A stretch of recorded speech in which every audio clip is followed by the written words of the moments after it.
that the majority of clinicians now buy into the idea that if you rapidly correct a low sodium, patients are at extremely high risk for developing osmotic demyelination syndrome.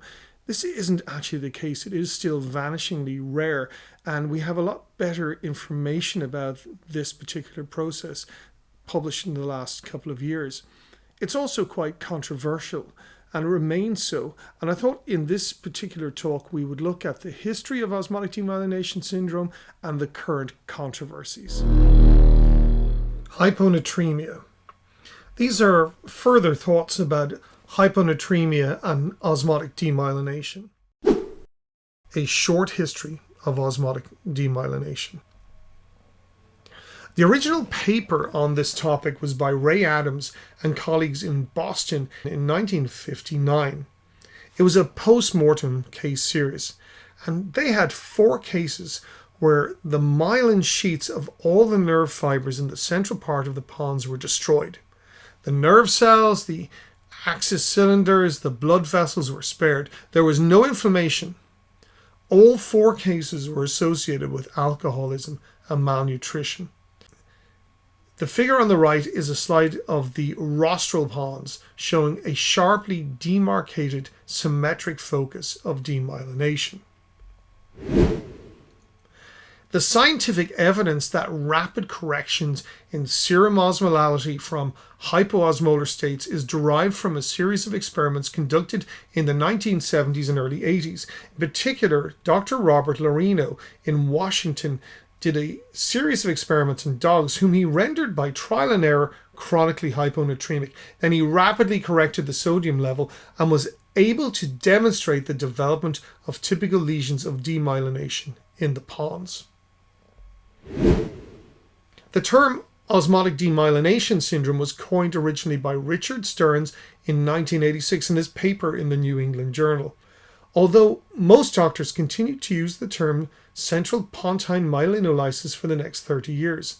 In this paper, they described 8 patients over 5 years that had clinical evidence of Central Pontine Myelinolysis, and each was associated with a rapid correction of low plasma sodium by 12 or more millimoles per day, starting from below 160 millimoles per liter.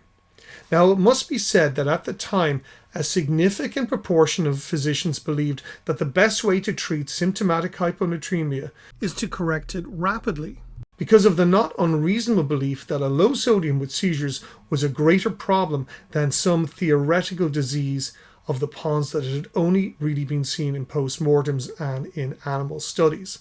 So it took a few years for the rapid correction narrative to really be accepted. And the paper that I believe changed all of that was published in 1990. This was by John Brunner and colleagues, and it was a prospective study of 13 patients with a sodium of 150 millimoles per liter or less in a range of 93 to 113, and all had mild correction of their sodiums in the first 24 hours. 3 of these patients had MRI evidence of osmotic demyelination syndrome. MRI was not widely available back then. Those patients who developed osmotic demyelination had a lower sodium at baseline and were more rapidly corrected. You can see that the patients who developed persistent CNS dysfunction, including evidence of central pontine myelinolysis, had fairly spectacular increases in their plasma sodium in the first 24 hours. The authors concluded that rapid correction of sodium resulted in CNS abnormalities, including central pontine myelinolysis. And really, from that point onwards, most doctors have believed that central pontine myelinolysis is osmotic demyelination syndrome caused by rapid osmotic changes, particularly from hyponatremic states. It is worth noting that the patients who did not have CNS injuries also had impressive rates of correction. More recently, Jason George and colleagues undertook a retrospective study of nearly 1,500 patients with hyponatremia in Canada over 6 years. Now, these patients all had a baseline sodium on admission of 120 millimoles per liter or less. And then they looked at the incidence and risk of rapid correction and osmotic demyelination. They considered rapid correction to be a sodium rise of more than 8 millimoles per litre at 24 hours. Osmotic demyelination was determined by chart reviews, and if a MRI of the brain had been done, they read the reports by the radiologist. So this was a data trawling study. This is a very nice graphic from the paper. The investigators determined that there were 606 patients who had rapid correction of plasma sodium of more than 8 millimoles per litre in the first day. They found that younger patients, women, schizophrenics, and those with lower initial sodiums and low urinary potassiums were more likely to undergo rapid correction. A staggering 20% of these patients, 295, had brain MRIs, only 9 of which showed evidence of Pontine myelinolysis, presumably osmotic demyelination. 7 of the 9 had rapid correction of more than 8 millimoles per litre in 24 hours. 5 of the 9 made a full recovery. It is essential, nonetheless, to realize that in this era of easily available MRI studies, more and more patients are being diagnosed with central pontine myelinolysis, and not all of them are necessarily associated with rapid correction of sodium. Although this does not necessarily eliminate rapid aquaresis and osmotic shifts as the cause in each case, there are numerous case reports of patients developing central pontine myelinolysis despite careful correction of hyponatremia. This is a case series of patients with central pontine myelinolysis with no evidence of rapid sodium correction, and these authors claimed that the etiologies of their demyelinating injuries were multifactorial. They claimed it could have been due to hypertriglyceridemia, antidepressants, immunocompromise, uncontrolled diabetes, liver and kidney disease, and alcohol intoxication. This was a study of 394 patients presenting to the emergency room with severe hyponatremia, arbitrarily chosen to be lower than 116 millimoles per litre. About half of those patients had neurological symptoms. 1/3 had SIAD, 27% had diuretic use, 19% had alcohol abuse. This is the full spectrum of hyponatremias that we tend to see, and quite a lot of them had neurological symptoms. The mean correction was 6.6 millimoles at 24 hours. The 1-year mortality was 18%. 39 of these patients had an MRI of brain, so that's 11%. 5 patients, 1.4%, had radiologic evidence of osmotic demyelination. All of those patients were alcoholics, and 4 out of the 5 had hypokalemia. It is worth noting that these patients had really low sodiums on admission, and that the rate of correction at 24 hours was 8, 11, 7, 6, and 10. So that's a fairly generous rate of correction in what I would suggest were very high-risk patients. Hence my recommendation in my tutorial to go no more than 6 in the first 24 hours in these patients and 8 in the subsequent 24 hours. This is a very large study from Sweden where they used the Swedish National Register from 1997 to 2011. And they identified 83 patients with osmotic demyelination syndrome, 47 women, 36 men, mean age 55. 86.7% were hyponatremic with a median admission sodium of 104 millimoles per litre. All of them had chronic hyponatremia. The median correction rate was 0.72 millimoles per litre per hour, or 17 millimoles per litre per day. Only 6 had been managed with a sodium correction of less than 8 millimoles per litre per day. At 3 months, surprisingly, only 7.2% had died and 60% were functionally independent. So even if your patient gets osmotic demyelination, don't write them off. Most of these patients walk out of the hospital. So the conclusion from the studies is as follows. Osmotic demyelination is a rare disease and it may occur independently of dysnatremias. Certain cohorts seem to be at very high risk. A sodium of less than 105, alcohol, malnutrition, hypokalemia, liver disease, and other chronic causes. Rapid correction in these patients seems to be associated with osmotic demyelination. However, it is likely that investigators underestimate the correction over the duration of stay. We tend to look at the first day or two, but forget the patients may often be in the hospital for a month. Often, patients who start hyponatremic become hypernatremic. Other osmoles tend to be ignored, such as chloride and urea, and neurologic findings may be delayed or subtle, and the incidence is likely much higher than measured. Those patients sitting in the bed in the ICU with what we think is critical care polyneuropathy, at least some of them may well have osmotic demyelination. These data support the current hypothesis of being extremely careful in patients who are at high risk for osmotic demyelination, but I will tell you that this is controversial.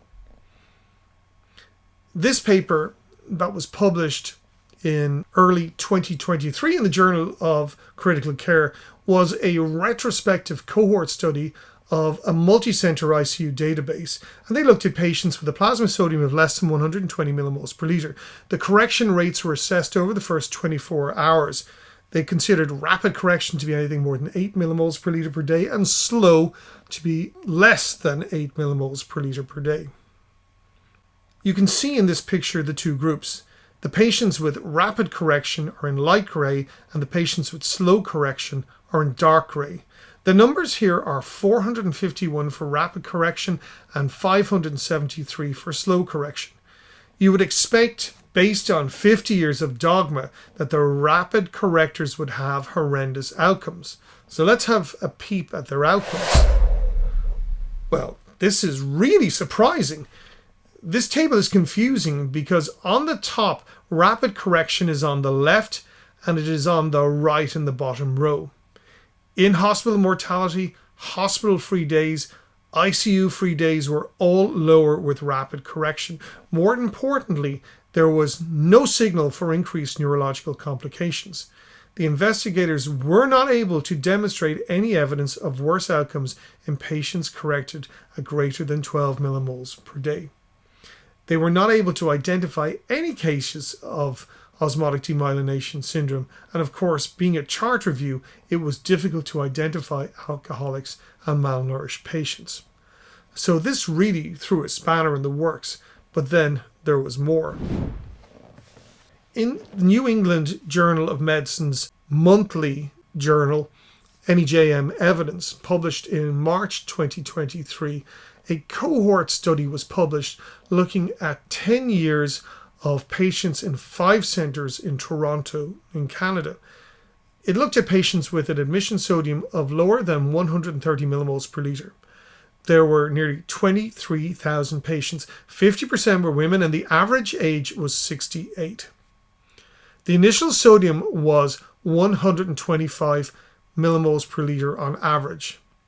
11.9 or 12% had sodiums between 110 and 119, and 1.2% had sodiums of less than 110.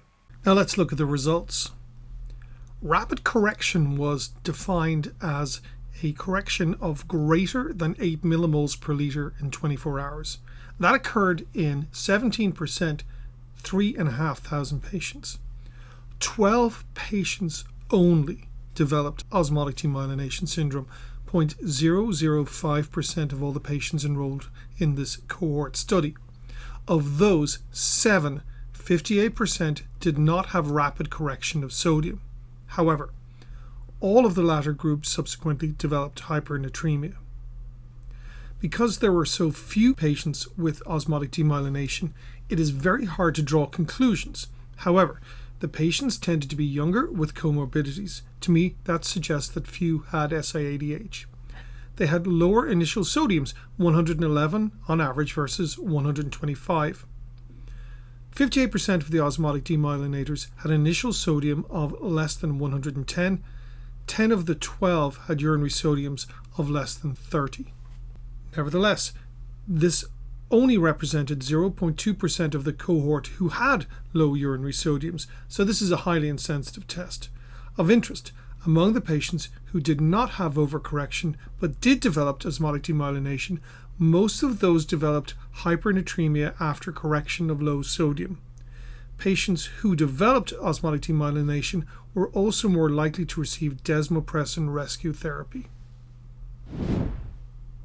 An editorial in the journal questioned whether the treatment guidelines that I have presented in previous tutorials have gone too far. Perhaps we are all too cautious. Perhaps even our obsessive behavior using so-called sodium or desmopressin clamps may be harming some patients and prolonging hospitalization, perhaps increasing the risk of other iatrogenic injuries. In response, a group of very well-known investigators led by Stearns of that original 1986 paper have strongly rebuted the interpretation of the results of this trial. I think you should read the paper yourself. Their arguments are quite compelling and more nuanced than you might on the surface have expected. The review commences with a history of osmotic demyelination syndrome and an explanation of the current guidelines, and then they move on to the criticisms of the paper. More than 90% of the patients in the retrospective analysis had plasma sodiums of greater than 120 millimoles per liter. Now, I pointed out previously in my tutorial on managing hyponatremia that these are generally very low risk patients for developing osmotic demyelination. Many of those patients were presumably water intoxicated or had hyperglycemia with so-called pseudo-hyponatremia. Osmotic demyelination syndrome was reported in 2.6% of patients with a starting sodium of lower than 110 millimoles per liter, and the diagnosis of osmotic demyelination was likely underdiagnosed because of the way patients were coded. Symptoms of osmotic demyelination are delayed, often leading to readmission more than a week after discharge, if at all. Lesions consistent with osmotic demyelination syndrome are seldom evident on MRI at the onset of symptoms and may not be positive for weeks, if at all. That's from the paper. The group of patients who developed osmotic demyelination syndrome, despite not apparently acutely overcorrecting, were interesting. 5 patients who had a sodium of 126 to 129 developed ODS despite correction rates of less than 8 millimoles per liter per 24 hours. All of them subsequently developed hypernatremia in the range of 153 to 164. And that subsequent rise was a huge osmolar shift. And you cannot be sure that those patients who started in the ED at 126 hadn't already been correcting before hospital admission. You see, we never quite know where patients start from. We just know the point where they arrive in the hospital. Those patients could have been down below 110, having a fairly large aquaresis. So here's the concluding statements. The longer the duration of hyponatremia and the lower the serum sodium, the greater the risk for injury from excessive correction. If the sodium is lower than 105, or if there are additional risk factors for osmotic demyelination, such as alcohol abuse, hypokalemia, malnutrition, advanced liver disease, correction by more than 8 millimoles per day should be considered excessive. The cost of limiting correction, more frequent blood draws, and perhaps somewhat longer hospitalization is trivial when compared with the devastating consequences that may affect patients who even survive with osmotic demyelination syndrome. So their point is, you've nothing really to lose by caution, but a lot to lose by being a little bit. For what it's worth, here are my conclusions, having read most of the literature that's available on these topics. We are definitely seeing more and more patients coming into the hospital with low sodium, and there remains a lot of controversy about its management. We really don't know the cause and mechanisms of central pontine myelinolysis or whether it truly is osmotic demyelination. It is certainly associated with rapid increases in plasma osmolality in very high-risk patients, and we should pay attention to all of the osmoles, not just sodium. If the sodium is greater than 120 millimoles per litre, then osmotic demyelination is extremely unlikely, and it appears from the paper that was in the Journal of Critical Care that managing those patients very slowly is associated with adverse outcomes, so we should let those patients correct quickly. If the sodium is less than 110 and there is chronic illness, then extreme caution is currently warranted. What we do between 110 and 120 is very unclear to me. Right now, I'm thinking conservatively. Let's look at the high impact points. Central Pontine Myelinolysis has been recognized for more than 50 years. It is currently termed Osmotic Demyelination Syndrome by the majority of nephrologists, endocrinologists, and intensive care specialists, but cause and effect has never been truly proven. Most clinicians believe that it is caused by rapid overcorrection of hyponatremia, but that is not always the case. High-risk patients have a sodium of less than 110, are alcoholics or cirrhotics, are malnourished, and or are hypokalemic. A thoughtful approach to treatment based on risk profile is warranted.